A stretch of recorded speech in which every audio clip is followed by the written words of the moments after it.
છત્તીસગઢમાં ફેક્ટરીમાં બ્લાસ્ટ, 10થી 12 લોકોના મોતના સમાચાર. અકસ્માતના 3 કલાક બાદ પણ રેસ્ક્યુ ટીમ પહોંચી રહી.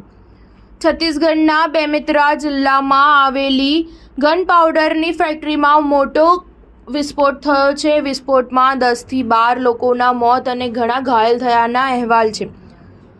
કહેવામાં આવી રહ્યું છે કે કાટમાળ નીચે ઘણા લોકો દટાયા હોવાની શક્યતા છે. આ ઘટના બરલા બ્લોકના બોરસી ગામમાં સ્થિત special blast limited gun powder ફેક્ટરીમાં બની હતી. ફેક્ટરીમાં 800થી વધુ લોકો કામ કરે છે. જણાવવામાં આવી રહ્યું છે કે આ અકસ્માત સવારે 6 થી 7ની વચ્ચે થયો હતો. બ્લાસ્ટ બાદ ફેક્ટરીની આસપાસ લોકોની ભીડ એકઠી થઈ ગઈ હતી.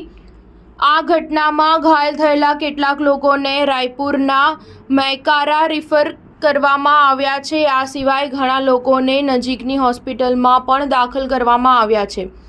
7 લોકોને રાયપુરની મૈકારા હોસ્પિટલમાં લાવવામાં આવ્યા હતા, જેમાં એક વ્યક્તિનું મોત થયું હતું. 6 લોકોની હાલત નાજુક છે.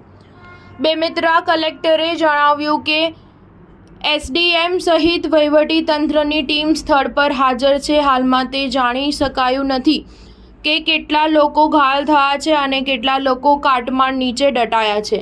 જો કે અકસ્માતના 3 કલાક બાદ પણ કોઈ ટીમ બચાવવા આવી નથી. વિસ્ફોટમાં 10થી 12 લોકો માર્યા ગયા હોવાના અહેવાલ છે. એવું કહેવામાં આવી રહ્યું છે કે ઘણા લોકોના મૃતદેહ ટુકડાઓમાં વહેંચાયેલા હતા.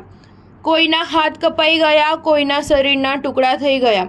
આસપાસમાં માનવ અંગો ફેલાયેલા હોવાનું સ્થાનિક લોકોએ જણાવ્યું હતું. સ્ટાર ન્યૂઝ 7 હંમેશા સચ્ચાઈની સાથે.